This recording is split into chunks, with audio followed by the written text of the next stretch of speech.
प्रशिक्षुओं, मैंने आपको अपने पिछले वीडियो में बताया काकोरी कांड और चौरी चौरा की घटना के बारे में। आज मैं आपको स्वराज पार्टी के गठन यानी स्वराज दल के गठन के बारे में इस वीडियो के माध्यम से अवगत कराने जा रहा हूं। तो चलिए बिना देरी किए शुरू करते हैं आज का वीडियो। आज का प्रकरण है आपका स्वराज दल का गठन। स्वराज दल का गठन क्यों हुआ, उसके क्या कारण रहे और क्या उसका प्रभाव रहा, इन सब बातों के बारे में हम लोग आज संक्षेप में जानेंगे। तो शुरू करते हैं। स्वराज दल 1921 में महात्मा गांधी के द्वारा असहयोग आंदोलन की समाप्ति के बाद और इधर जो दो प्रमुख घटनाएं हुई जिनमें कि काकोरी कांड और चौरी चौरा कांड जो थे, इनसे महात्मा गांधी को अत्यधिक कष्ट हुआ। परिणाम ये हुआ कि महात्मा गांधी ने अपना आंदोलन स्थगित कर दिया। इस स्थगन से कई जो भारतीय और नेतृत्वकर्ता थे वो नाराज़ हो गए। दिसंबर 1922 के गया यानी बिहार के अधिवेशन, कांग्रेस के अधिवेशन में CR दास यानी चित्तरंजन दास ने अपने अध्यक्षीय भाषण में विधान परिषदों में प्रवेश का एक प्रस्ताव रखा और इस प्रस्ताव में स्पष्ट रूप से इस बात की वकालत की गई कि विधान परिषदों में प्रवेश सुनिश्चित किया जाए। इस संबंध में उन्होंने काफ़ी प्रभावशाली भाषण प्रस्तुत किया, फिर भी परिणाम ये हुआ कि उनका प्रस्ताव असफल हो गया। इस प्रस्ताव को लेकर एक छोटा सा चुनाव कराया गया जिसमें प्रस्ताव के पक्ष में 890 वोट और विपक्ष में 1740 मत पड़े। इस घटना से नाराज होकर देशबंधु चित्तरंजन दास और मोतीलाल नेहरू, जो जवाहरलाल नेहरू के पिता थे, इन्होंने कांग्रेस से अपना त्यागपत्र दे दिया और इलाहाबाद में स्वराज दल के गठन की नींव रखी। इस स्वराज दल ने भारतीयों के लिए स्वशासन, राजनीतिक स्वतंत्रता, सामाजिक स्थायित्व की बात को प्रमुखता से भारतीयों के सम्मुख रखा।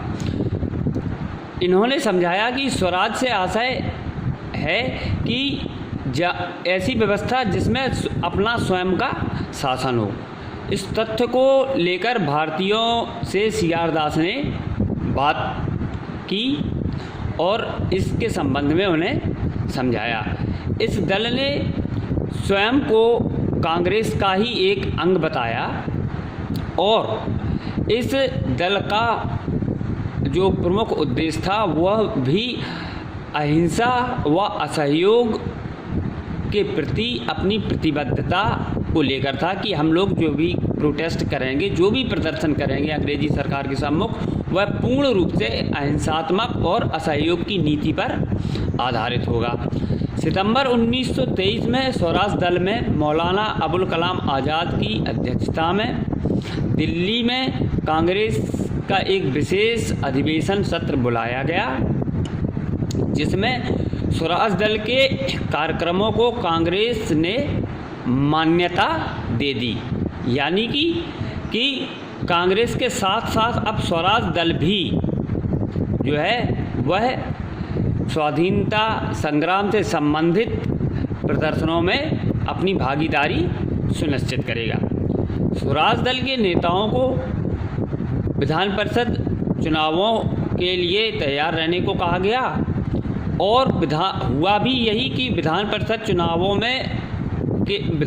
चुनावों के लिए स्वराज दल के शीर्ष नेतृत्वकर्ताओं को बहुत ही कम समय मिला तैयारी का, लेकिन फिर भी उन्होंने केंद्रीय विधानसभा के चुनाव में 101 सीटों में 42 सीटों पर अपना कब्जा जमा लिया। यानी कि 42 सीटों पर उन्हें विजय प्राप्त हुई।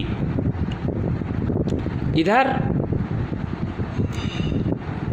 जब उन्होंने 42 सीटों पे अपनी विजय को सुनिश्चित कर लिया तो उन्होंने एक साझा राजनीतिक मोर्चा का गठन किया, जिसमें कि कांग्रेस और स्वराज दल के समेत अन्य और भी जो छोटे बड़े क्षेत्रीय राजनीतिक दल थे वह सभी एकजुट एक झंडे के नीचे आकर स्वाधीनता संग्राम की अगुवाई करेंगे।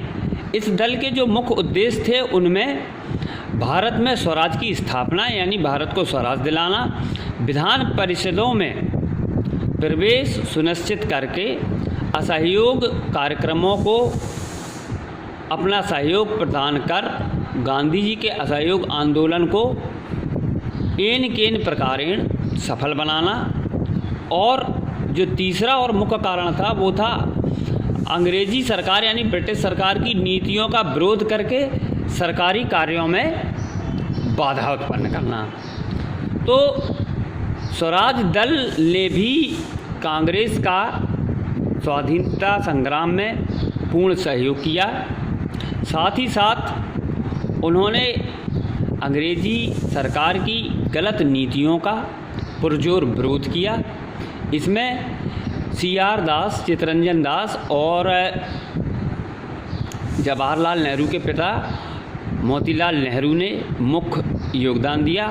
मोतीलाल नेहरू जो कि एक बहुत बड़े बैरिस्टर थे, बहुत बड़े वकील थे और कानून के बहुत ही अच्छे जानकार थे। दूसरी तरफ चित्तरंजन दास भी एक बहुत बड़े सामाजिक कार्यकर्ता थे और एक बहुत बड़े क्षेत्र को आज़ादी की लड़ाई में रिप्रेजेंट भी कर रहे थे, यानी उनका मार्गदर्शन भी कर रहे थे। तो स्वराज दल ने भी कहीं ना कहीं भारतीय स्वाधीनता संग्राम की लड़ाई में एक सकारात्मक भूमिका का निर्वहन किया। इस वीडियो में फ़िलहाल इतना ही। आगे आपको साइमन कमीशन के बारे में मैं अवगत कराऊंगा। तब तक के लिए घरों में रहें, सुरक्षित रहें।